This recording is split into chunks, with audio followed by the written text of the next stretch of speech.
Welcome to American History Gazette. I'm Jake Suggs, and today we are joined by Dr. Luis-Alejandro Dinnella-Borrego. Luis is a historian and educator who specializes in American politics of the 19th century and the period of Reconstruction. Luis, thank you for joining us. Wonderful to be here to talk about Reconstruction and really get into a misunderstood period in American history. Because if you ever poll high school students, most high school students will say when they talk about American history, they know the least about Reconstruction. It's like the exact opposite of the Civil War. Yeah, 100%. I agree. Reconstruction, it's such an interesting and often overlooked era of American history. You know, how do you heal a country who just went through a civil war where 2% of the population died? But before we get into, how the U.S. government attempted to heal the nation, I think it's important to understand how the Civil War ended and the state of the nation after its conclusion. So can you just walk me through how the Civil War concluded and what the state of the nation was?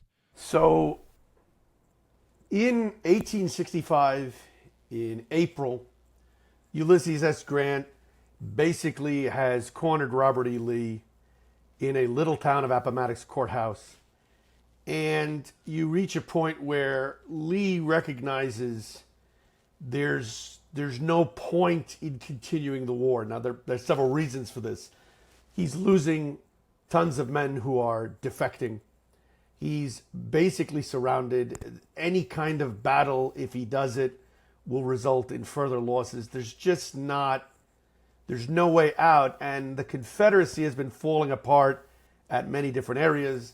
We see this when Grant moves in, crosses Virginia. But also we see this earlier with Sherman's March to the Sea and many other developments. So we reach a point where, effectively speaking, the fighting's done. Other scattered Confederates will take a little while to surrender, but effectively when the Army of Northern Virginia surrenders, that's the end of the conflict. And what's left behind for Southerners is a really shattered world on many levels. So you've got the military destruction level, which is incalculable. Homes have been destroyed. Plantations have been destroyed. What little infrastructure, in places like Virginia, which is closer to the northern states and the border states, you had more infrastructure, railways. What little infrastructure there was throughout the Confederacy, pre-Civil War infrastructure, that's gone. And now people have to pick up the pieces, and you don't know if what you're going back to, if your house is still standing, if your plantation's intact, if it's even your plantation, because the government is confiscating a lot of plantations. And then there's the social aspect, because you're not coming back to the antebellum South. You're coming back to a South where African Americans are free. And now there's going to be a question mark on how, if at all, and there'll be different answers to this, but how, if at all, do you integrate African American Southerners, black Southerners, into the life of the American South and reintegrate that back into the United States? It's a very tough proposition. Yeah, it was a very difficult dilemma that they were in, the South. I mean, you come back after this war and just the destruction from the war in and of itself, but up until then, the entire South's economy basically relied on slavery. And with the passing of the 13th Amendment, these slaves are freed now. So how do you deal with that when your entire economy and infrastructure is just completely uprooted? So after the 13th Amendment is passed, all the slaves are basically liberated in Confederate territory. So what happened to all these slaves after the Civil War ended? Well, the immediate thing that happens, and there's several different perspectives here. For African Americans themselves, there's going to be a lot of movement. So African Americans will actually, first, if I lost my wife because she was sold to another plantation, or my children, or my husband, now I have the freedom and mobility to say, I'm going to find my family members. Now, unfortunately, Not everybody finds their family members. We depends on the statistics, but there's a lot of movement. There's movement in another sense too. Now that I'm free, now that African Americans are free, they want to reclaim certain spaces. So you'll see the shape of plantations will change. The structure of labor relations will start to change. The difficulty is that in 1865, in 1866, 67, into 68, we're not fully in the swing of the Reconstruction that everybody gets taught about. We're in the swing of this transitional period from the time the 13th Amendment is passed until roughly around the time when Congress takes back power from Andrew Johnson. And we've got this weird mix of presidential Reconstruction where nobody's quite sure in the first year to 2 years. Well, what's the political status of African Americans? They can move, they can take jobs, kind of, but are they going to be in politics? Are they going to vote? Do they have civil rights? What are civil rights? What does that look like? Is there going to be compensation for slave owners? Is there going to be compensation for African Americans? These are all big questions hanging in the air, and the people at the forefront of it are the African Americans on the ground who have to deal with it face to face with, in many cases, their former masters. Yeah, 100%. And there's actually three phases of Reconstruction. You have wartime Reconstruction, presidential Reconstruction, and then radical Reconstruction. And we'll get into all of those. But there's parts of wartime Reconstruction that was during the Civil War and towards the end of the Civil War that they actually tried to deal with these issues with plans like the 10% plan, the Wade Davis bill, and Sherman's promise of 40 acres and a mule. So they did try to kind of address these issues, but ultimately they all failed. Why is that? It's complicated because Abraham Lincoln is trying to play a very delicate political balancing act while trying to finish a war. So his initial suggestion, because it really should be viewed as a suggestion, is the 10% plan. And the idea that he floats and he tries to kind of implement in Union-occupied southern states. But Republicans in Congress won't go for it because it's like, we're not ready to bring them in yet, is the 10% plan. And the 10% plan basically sets a very low threshold for Reconstruction. Meaning, once you have 10% of the pre-war voting age population who can swear a loyalty oath, you could begin to start resuming natural citizenship rights, voting, infrastructure institutions. The reason Republicans, and not simply radical Republicans, even more moderate Republicans are hesitant. They're like, we're still in the middle of a war. We're not quite sure. First of all, it's not even clear, depending on how you phrase it, can you actually get 10% of the people, of the whites in Louisiana, to actually swear to a loyalty oath that they've never been disloyal? That's a question. But even if you could, is that a realistic threshold to rebuild the United States? And a lot of Republicans in Congress are going to say, not really. So the alternative that gets put forward by Henry Davis and Benjamin Wade is the Wade Davis bill, and they're gonna soup up much higher. They're going to say it can't be 10%. You need 25%, 30%, 40%, much higher. You need to be much closer to 50%. And why do they say that? Because they know that if you're going to actually rebuild something, you actually have to have a loyal base of people who feel like they're Americans. Otherwise, it won't work. What's the problem? Wade Davis passes. Wade Davis is also very radical in the sense that it envisions, at least implied, that there might be some space for African Americans. What that is, we're not sure yet. It's only talked about.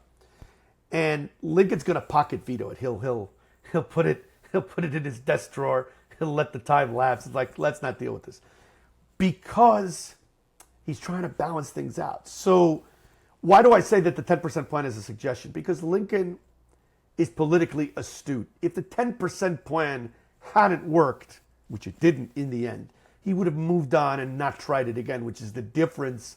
Andrew Johnson seems to think that everything's set in stone. Lincoln doesn't. Which brings us to the last thing, which is Special Field Order 15. Sherman does his March to the Sea. He has all thousands of slaves and refugees with him, ex-slaves, South Carolina, Georgia. He doesn't know what to do with them. He's moving along. He can't feed them all. So he meets with a group of African Americans and asks them, what do you want us to do? And African Americans who meet with him basically say, well, we want to be treated as American citizens. We want a chance to be independent farmers. And after that, leave us alone. Let us just be citizens. Okay. As a result of that meeting, Sherman will issue a wartime order, Special Field Order 15. He will break up plantations northern Florida, Sea Islands of Georgia, South Carolina coast. He will break up confiscated plantations into 40-acre plots. And in addition, the Army has a lot of broken down mules that can be used for farming but not for transporting. So he gives each family a mule. And this is the origin of that famous phrase, 40 acres and a mule. Now, what's interesting is that actually works out so long as it's implemented. The problem is Abraham Lincoln gets assassinated. Wartime Democrat Andrew Johnson, he was put on the ticket as vice president for unity purposes. Nobody seriously thought Andrew Johnson, yes, he's going to be president. Not going to happen. He becomes president and he signs pardons and amnesty, giving back the overwhelming majority of his land back to the plantation owners and kicking the African Americans off it. So you see, it's not so much that these plans fail as they're not given enough time. Either they're not tried at all or they're not given enough time to see, well, where would that have led us? Imagine a universe where Special Field Order 15 is codified into law, not just an act of military exigency. It's a different world. Yeah, exactly. And I think Lincoln was the right man for the job. He was very good at balancing the politics of it all, and he really did want to heal the nation. I think that was his top priority. And I had my follow-up question was going to be, how did Lincoln's assassination affect Reconstruction? But I think you just answered it clearly. So he gets assassinated in 1865, which basically just uproots Reconstruction before it can even really take off and blossom, and it just kind of kills it from the start. And he's succeeded by his vice president, Johnson, who is a Democrat, and ultimately sabotages Reconstruction, really. I mean, just some of the policies that he implemented. So after Lincoln's assassinated, horribly affects Reconstruction, and Johnson succeeds him. So what are the policies that he implements once he's in office? Before we get to the policies, a little bit of background on Andrew Johnson, because we know him as the first president to get impeached, but that's really the tail end of 5, 6, 8 different missteps that basically get him in hot water with almost everybody. By the end, he's like toxic to everyone. Even Southern Democrats don't trust him. It becomes ridiculous. So he's a wartime Democrat. He's one of the only Democratic senators from a state that seceded, Tennessee, who doesn't leave. He's a unionist. But at that point, that's the extent of his limits. He doesn't come from the plantation class, but he shares a lot of the racial prejudices, a lot of the political prejudices, which most white Southerners in this period would have had. Very few white Southerners are as progressive as some of the ones who crop up as politicians in the South, and he's certainly not one of them. So he becomes president, and he's obsessed with two things. One, he really wants to bring the country back together quickly. He thinks that's what Lincoln would have wanted. And so he actually is going to implement the 10% plan, but not just in a limited area. He will implement the outlines of the 10% plan across all of the former Confederate states, with one addition. You want to come back to the United States? 10% of your population has to swear a loyalty oath, and you have to ratify the 13th Amendment. Beyond that, start forming state constitutions, we'll let you in. No discussion of what should happen with former slaves, nothing. Okay, so that's one.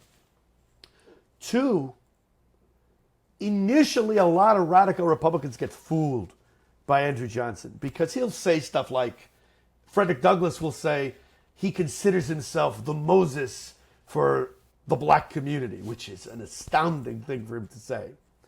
And he'll say, traitors need to be dealt with severely. So Thaddeus Stevens and Ben Wade and Sumner, They're all like, this guy's better than Lincoln. Oh my God. And yet he's in a position of great power to give amnesty to the planters who used to be like snooty with him back when he was in Tennessee. And we see his true colors come out because he basically enjoys pardoning these planters. They have to grovel. Come, Mr. President, please help me. Pardon me for this. Let me get my land back. So he has this very liberal pardon and amnesty policy, which is why Special Field Order 15 fails. And the end result of this is by the time Congress reconvenes in the fall, they're reelecting Alexander Stephens to Congress. And Alex Stephens is the vice president of the Confederacy. The Republicans in Congress are like, what is Johnson doing? And they step in at that point to be the adults in the room. And they say, well, we're not having so many ex-Confederates reelected. Let's divide the South into military districts. Johnson has no idea what he's doing. And that sets up this great struggle, this titanic struggle between Andrew Johnson and basically the majority of the Republican caucus at this point. The seeds were planted for a lot of animosity between Johnson and Congress, and that's what ultimately leads to his impeachment. But because he gives so much leniency to the South, he basically allows them to create their own Reconstruction plan. I mean, he's like, you guys do these small minor things and you can really do whatever you want. And this gave rise to something called the Black Codes, which the South implemented in, I guess you could call their former slave African-American policy. So what were the Black Codes? And, what did they say? So those states that actually enacted Black Codes, because some of them did not get a chance to fully implement them, but most of the southern states embrace Black Codes. And for all intents and purposes, they're very lazy about this when they're writing the state constitutions and the laws. They take the old slave codes, in many cases, strike out the word slave, and insert freedmen, basically changing nothing. So, for example, in slavery, you used to have vagrancy laws. If a slave were not working and couldn't show proper papers, he could be confiscated and made to work. Well, that's exactly what happens with freedmen. We have all these vagrancy laws where, why is this black man not working in some town in Jackson or in Tallahassee or wherever they are? And they can be forced to work. In some cases, they could be imprisoned and forced to work, and that sounds a heck of a lot like slavery. There are laws, slaves couldn't own guns. The Black Codes say black men can't own guns. It severely tries to limit mobility, freedom of expression, freedom to seek work. This thing of negotiating contracts and paying wages, that's Southern planters don't want to do that. The last thing they want to do is negotiate with ex-slaves. You go to a place like, for example, South Carolina, land of John C. Calhoun. I can guarantee you the last thing any of these dyed-in-the-wool Confederates and Calhounites would want is, oh yes, we're going to negotiate with slaves, ex-slaves. Not happening. So this spreads throughout, and it's interesting. African Americans are going to push back and say, excuse me, I'm free. And this is going to precipitate an enormous amount of violence, mostly on the part of the white community. There are some instances where blacks are in the majority that they'll go toe-to-toe with whites. And this is sowing the seeds for the development of paramilitary groups that are going to wreak havoc throughout the period of Reconstruction, especially the first half. It's kind of crazy and pretty tragic, honestly, that because Johnson gave the role of Reconstruction back to the South, they just implemented kind of the same systems of slavery that they had before the war, just under a different guise. They were making wages, but very small wages, so they were still dependent on the plantations to make a living. They gave rise to sharecropping, where the slaves would make a share of the crop in the form of payment. But in response to the Black Codes and the way things were going in the South in Reconstruction, Congress tries to pass the Reconstruction Act of 1867, and Johnson actually vetoes it. And this was a very unprecedented moment in American history because Congress overrides his veto with a 2/3 majority, I believe. So can you just walk me through how that played out? What was the Reconstruction Act? Why did Johnson veto that? So this actually starts a rhythm of passing a law of vetoing. So the Reconstruction Acts of 1867, that's really the military Reconstruction Acts. There are actually two things that Johnson doesn't like. He doesn't like the division. So the Reconstruction Act of 1867 divides the South into military districts, and they're going to be governed by direct U.S. military control until Congress determines that they are fit to be reconstructed and form part of the American body politic again.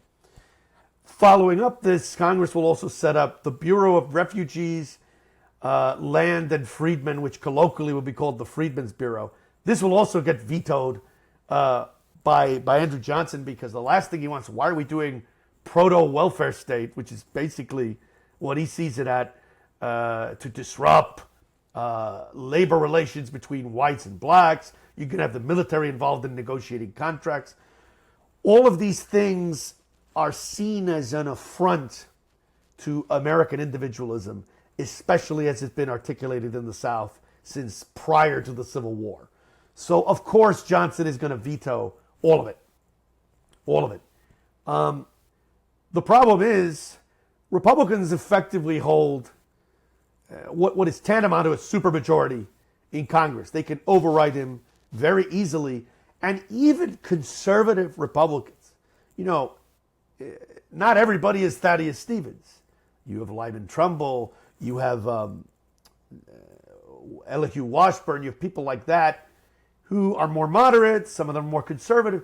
Even they say, Johnson, you're not understanding that we just can't pretend like 4 years of war didn't happen and slavery's just kaput and, let's just go on as we did before. So there's a palpable sense that justice toward the African American and justice toward the Union cause of preserving the United States necessitates not just going back to the way things were. You're not going back to the Union as it was. We're going to divide the states into military districts. We're going to observe how they do things. We're going to protect African Americans. We're going to help them get land. We're going to give them money. We're going to negotiate disputes. And part of this is also, we're going to start seeing the first Civil Rights Act. The Civil Rights Act of 1866 will protect African Americans. We'll start opening up the possibilities of voting. It's true civil rights, like what we see in the 1950s and 1960s, except 100 years earlier. So it's a very pivotal moment, and there's very little other than grumble about it and work with white Southerners to undermine it. There's very little that Andrew Johnson can do against Congress. Yeah, he's basically left in this powerless situation, and this is what ultimately leads him to being impeached because, like you said, there's a supermajority in Congress. His vetoes are getting overridden. So ultimately, why was Johnson impeached? How did that happen? Well, there's the official story, and then there's why Republicans actually wanted him out. So the official story is the Republicans in Congress want to keep an eye on who Andrew Johnson is appointing in his cabinet. And they're particularly concerned to protect Secretary of War Edwin Stanton from getting removed from office. So they pass the Tenure of Office Act, which is basically a not so subtle way to let Johnson know, hey, before you ask for a resignation of someone in your cabinet, you have to consult Congress first. So predictably, why do they do this? Because they know Johnson's not going to listen to that. He's going to fire Edwin Stanton, which he does.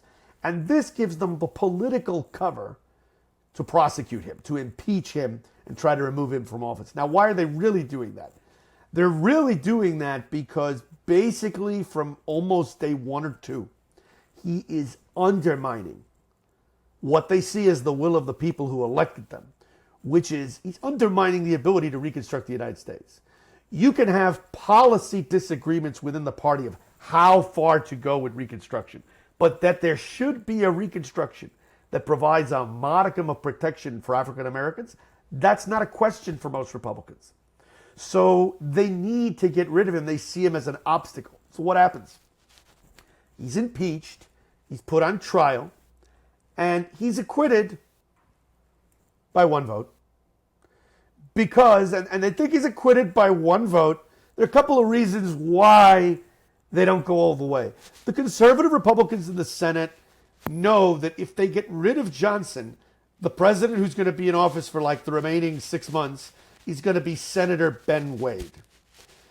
The last thing they want is let's go from the frying pan into the fire by having one of the most radical Republicans on the planet as president. It doesn't matter that he's president for 6 months. What's this guy going to do? Because Ben Wade is on the record for supporting not just black voting rights, women's voting, tons of other things that at that time people are not ready to do. So they're like, no, we can't have Ben Wade. That's insane. Even though obviously he's right on a lot of these issues, but not for most of the congressmen at that time. But also there's this sense Johnson's going to go away anyway. He's been neutralized. He's a non-entity. He has no future. The Democrats aren't going to nominate him. The Republicans are already looking toward the future with possibly Ulysses S. Grant, which is what ends up happening. So a lot of people are like, you know what? Let's impeach him. Let's say we did, but don't. Let's let him off. And so he gets acquitted for a couple reasons. But he's basically politically neutralized long before that point in many ways. There's an important part of Reconstruction that we haven't touched on, and I think kind of piggybacks off the Reconstruction Act of 1867. And before Johnson leaves office, the 14th Amendment is passed to the Bill of Rights, which I think is arguably one of the most important amendments in the entire Bill of Rights. So the 14th Amendment basically states that any person born in the United States is a citizen. So can you walk me through what the 14th Amendment entails and how that was passed? So the 14th Amendment comes out of congressional Republicans' desire to kind of reflect on what has fundamentally changed with the United States after the Civil War. And to do that, you really have to reflect on ultimately what it means to be an American. You know, it's very prevalent in the news today. People are focused on the section of the 14th Amendment. Well, you're disqualified if you held office and from holding office again because you rebelled against the U.S. government. But that's not actually the most important part of the 14th Amendment. It's the section that focuses on what it means to be a citizen. And you quoted part of it, which is fundamental. All Americans, anyone born in the United States or naturalized, is a citizen of the state they're from and of the United States as a whole. That's a radical break with almost everything that has come before. Because, and I go back to John C. Calhoun as the antithetical example. Many Southerners, states' rights activists like Calhoun, who were very pro-slavery, would come up with these ideas that, we're really just a compact of states. The Constitutional Convention forms a more perfect union, but we still retain that character of individual statehood. A lot of people prior to the Civil War, and this is not universal, will say the United States are going to war. We, all the states, are going to war. After the Civil War is when you start seeing very heavily the lexical shift. The United States is going to war because it's not each individual state, we're one. And a lot of that is because we fight this war over states' rights, over slavery, over many different forces pulling at us. And we need to take stock and say, you know what? We're all citizens. Now, there's a secondary reason why that's passed. Every person born or naturalized. It doesn't say every white person, doesn't say every black person, doesn't say male or female. It says anybody who's born in the United States or naturalized is a citizen thereof, of the state thereof, and of the United States as a whole. It expands citizenship protections and citizenship rights for everyone. Now, there's going to be a fight for many years. You could argue until the passage of the 19th Amendment, even later with the civil rights movement, of how far do those protections go. But those protections are there beginning in 1868. So everybody's focusing attention on, well, traitors get pushed aside. That's important, but that's almost a secondary consideration to what they're framing around the meat of that amendment. Yeah, the 14th Amendment is really a turning point in American history. I think it's one of the most important moments in American history because, as you said, it went from the United States are to the United States is. After the 14th Amendment, we really became a cohesive nation instead of just a collection of states. And like you were also saying, it also laid the groundwork for the civil rights movement in the 1900s because it said any person born in the United States is a citizen. You said it didn't it didn't go into detail on what those rights entailed, but that would be hashed out in the civil rights movement of, the 50s and the 60s. But the 14th Amendment is passed, Johnson's presidency is up, and former Union General Ulysses S. Grant wins the election. So Grant comes into office. How does he affect Reconstruction? What are the policies that he's implementing? Well, Ulysses S. Grant,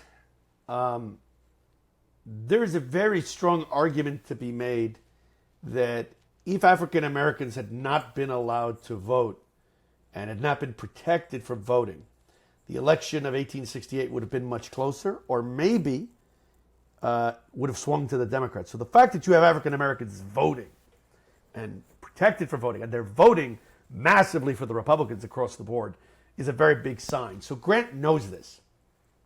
Grant understands that his responsibility is we need to protect what we've won in the Civil War. So his campaign slogan is, "Let us have peace."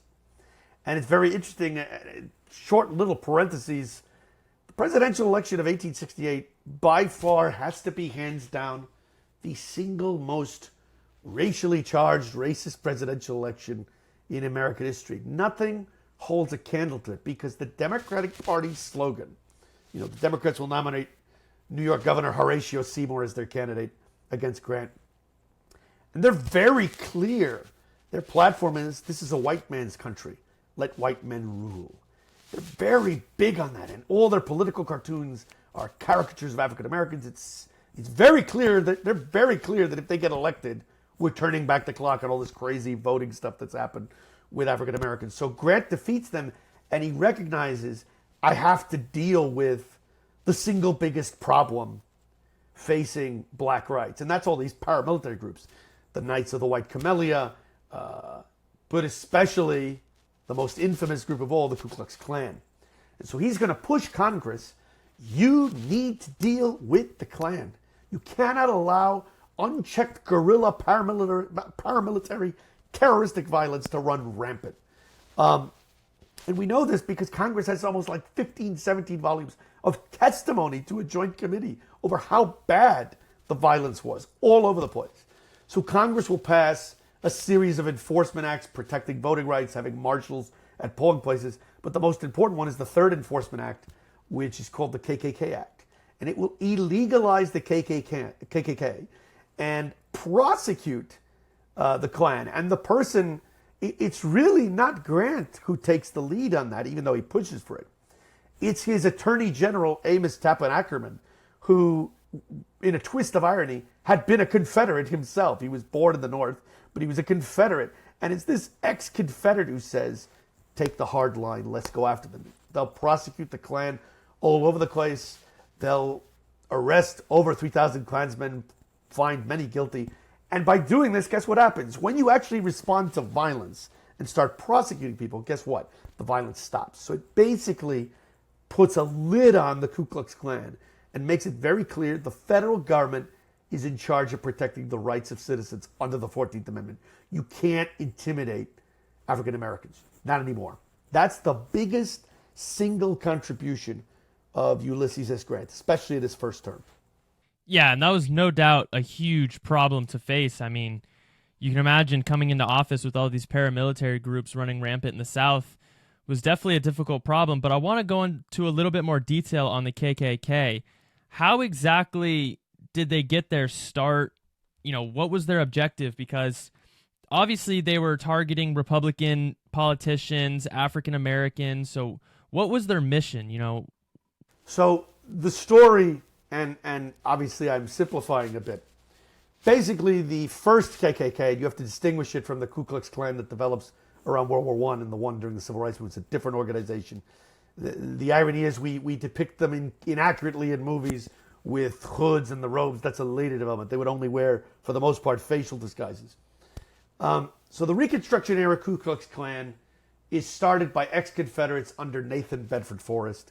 Nathan Bedford Forrest, an ex-Confederate general, very well known for his animus toward black soldiers during the Civil War. And for all intents and purposes, it's going to start as basically the paramilitary wing of the Democratic Party in the South. Democrats will publicly say, it's almost like false flag operations. Oh, there's no Ku Klux Klan. African Americans are making crap up. That's absolutely not true. They're cognizant of the fact that the Klan is there, and they want it there because it helps them win elections. And where does the Klan pop up? Here's the interesting thing. You would think the reverse would be the case. The Klan isn't active in majority white areas of the South. No. It's active mostly in majority black areas of the South. And the reason's very simple. That's where most African Americans are concentrated. That's where their political strength is. That's where you have to intimidate them. And so in the Black Belt of Florida, which is really, think of the area around Tallahassee and move forward to St. Augustine, kind of like North Center, the Klan is going to operate like it's nobody's business. And in many other areas, every state has a black belt where most of the slaves were, former slaves were congregated. And you'll see this in majority areas. Robert Smalls of South Carolina, for example, who becomes one of the first black congressmen and is himself a Civil War veteran. He is used to seeing violence, both from the Klan and later on in the later 1870s from the Red Shirts. Why? Because they're operating in areas where black people are going to be likely to vote. And they want to minimize that turnout. But the methods they use to do it almost know no limits. The Ku Klux Klan has absolutely no problem murdering African Americans, murdering white Republicans, murdering white Southerners who ally with Republicans. They have no problem tormenting African Americans by burning their homes, shooting into their homes, raping black women, whipping African American men and women, all to show control.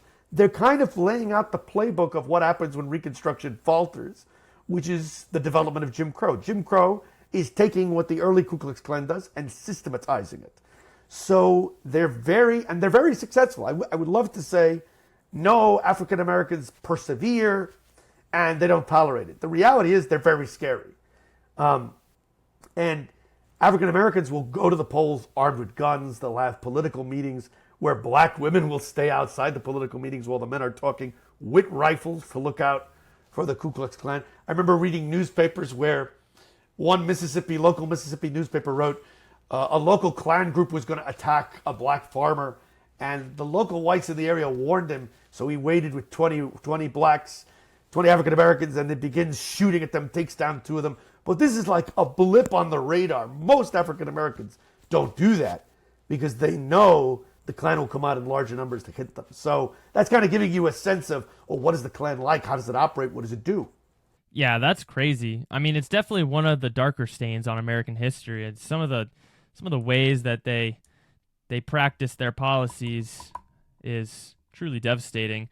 But now African Americans were free and they were able to move up socially and hold public offices, which I'm sure was something that the KKK absolutely loathed and despised and wanted to prevent.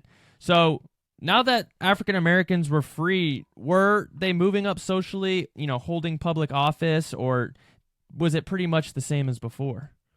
So once the 14th Amendment is passed, and once the 15th Amendment is passed, which enshrines black voting rights by 1870, you've got a sense that at least politically there is room for African Americans. And by the time Reconstruction ends, you will have thousands of local, regional, and even federal office holders who will end up holding offices, African Americans holding office at all levels. Now, what does that mean in terms of what's happening on the ground? There is a difference between climbing up socially and becoming politically active, and climbing up socially and accruing wealth and forming a black middle class. Politics happens. Politics happens massively. That's revolutionary. The formation of a black middle class, slower to happen depending on the areas because of the poverty, the educational deficits, and the policies of white Democrats when they eventually come back to power. But African Americans will elect people to the state legislature. We will have an African American be governor of Louisiana for a time. PBS Pinchback, one of the coolest names you could have in history. Pinckney Benton Stewart Pinchback. Fantastic character. But you'll also have African Americans getting elected to Congress and the U.S. Senate. And in Congress, you're going to have almost a little over 20 who get elected in this period and actually beyond. The last black congressman from the South won't leave until 1901, which is always very interesting. It shocks people. But during Reconstruction, you'll have a whole set of leaders. South Carolina will elect a Civil War veteran, Robert Smalls, Joseph Rainey, Robert Brown Elliott, to name a few. Florida will elect Josiah Thomas Walls, who's probably one of the most inventive legislators. He wants to create a railway so that we can connect Florida with Katy and, create boosterism. He's got this great economic plan. It never goes anywhere because then he gets contested election cases.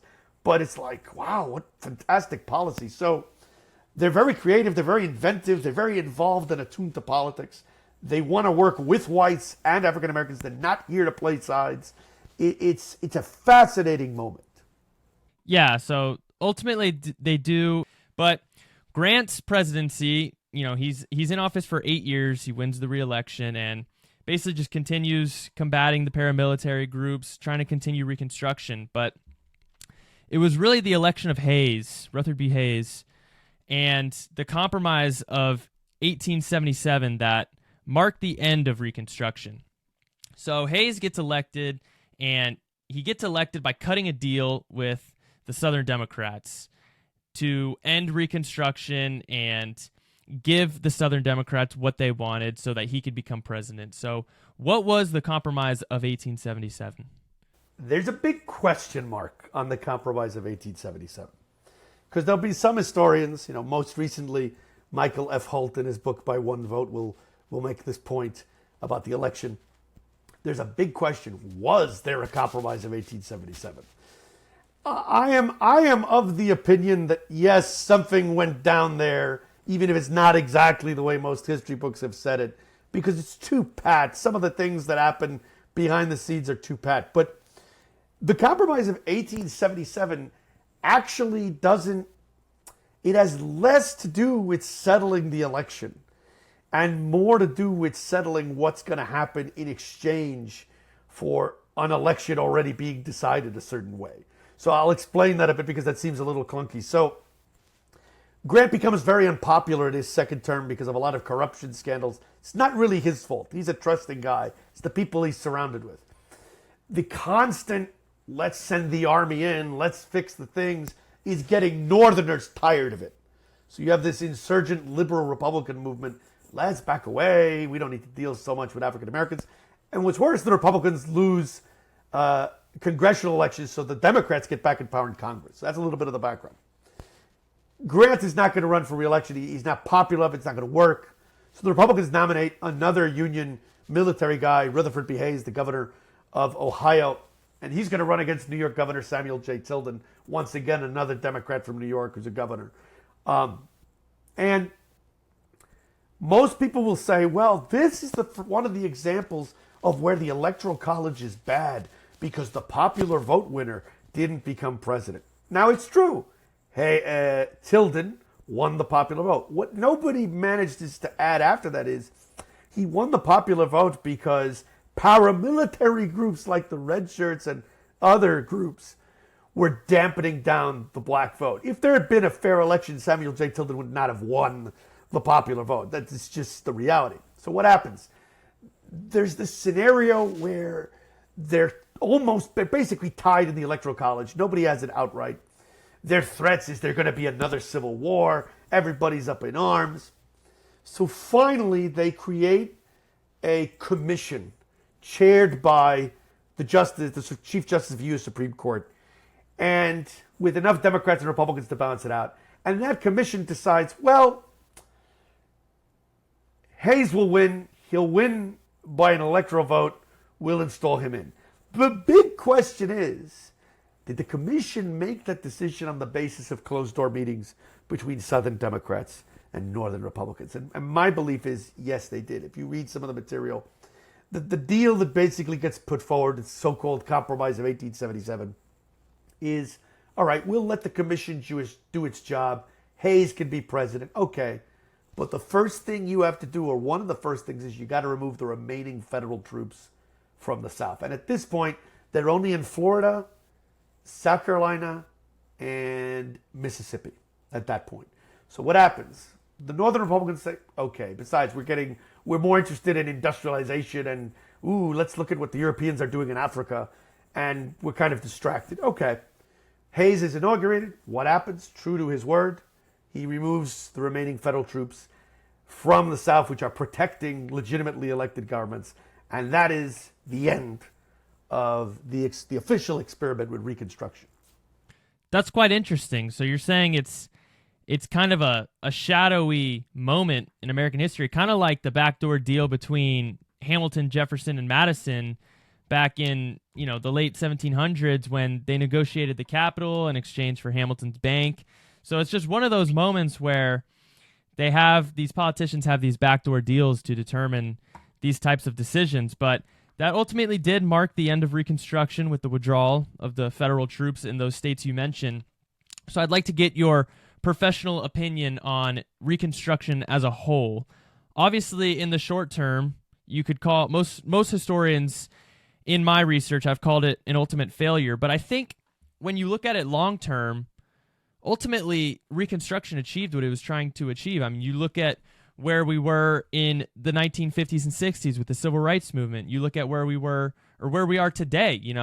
The whole nation is integrated, and I wouldn't say getting along right now, but the whole nation's integrated. Everyone has equal rights. So do you think Reconstruction was a failure or a success? And what were some of the good things that did come out of Reconstruction that we haven't mentioned? Well, I think in the short and even in the long run, it's hard to say that Reconstruction is a resounding success. No one will say that. I mean, for the simple reason that, and this is, I started off talking about what high school students think. Most high school students are surprised when I tell them, African Americans held office in the Reconstruction South right after the Civil War, because for them, it's the Civil War and then Jim Crow. Never mind the fact that Jim Crow doesn't solidify until 1890s, early 1900s. That's important because even though in the short run, Reconstruction fails, you get 30 years of on-again, off-again black participation in political life, fusion voting, alternative political alliances. So it doesn't completely die out. It just changes the terms of black participation. But in a nutshell, Reconstruction is a failure because it fails in its ultimate aim, which is to create a real, authentic interracial democracy. We get a taste of that and then slammed shut with 1877, and then slammed really shut with Plessy versus Ferguson, Williams v. Mississippi, and the Mississippi State Constitution of 1890, to name only a few. But for those 12 years, you have this unprecedented experiment. No post-slavery society in the New World. Not Brazil, not Cuba, not, with the exception, of course, of Haiti for different reasons. None of the other ones enfranchises ex-slaves within 5 years of a war to end slavery. It's unprecedented. But it does, in spite of its failure, it provides a blueprint for everything that comes later. The formation of the NAACP, the legal challenges that happened during World War I, during the 30s, during the 40s, and finally with the Civil Rights Movement, Martin Luther King Jr., Malcolm X, etc. They're all inspired by, even if they don't completely remember, the legacy of Reconstruction. So a lot of the same beats get hit. It's even fascinating. It's a stupid little irony. You know, Johnson screws up Reconstruction, but it's Lyndon Johnson, a white Democrat from the South, who fixes the original Johnson's mistake by really championing at a political level support for civil rights. And he's kind of following the same beats, federalizing troops, neutralizing the Ku Klux Klan, federal hate crimes legislation, the Voting Rights Act, the various Civil Rights Acts. It's fascinating. So in the long term, the promise of Reconstruction doesn't die. It's just waiting to come out again.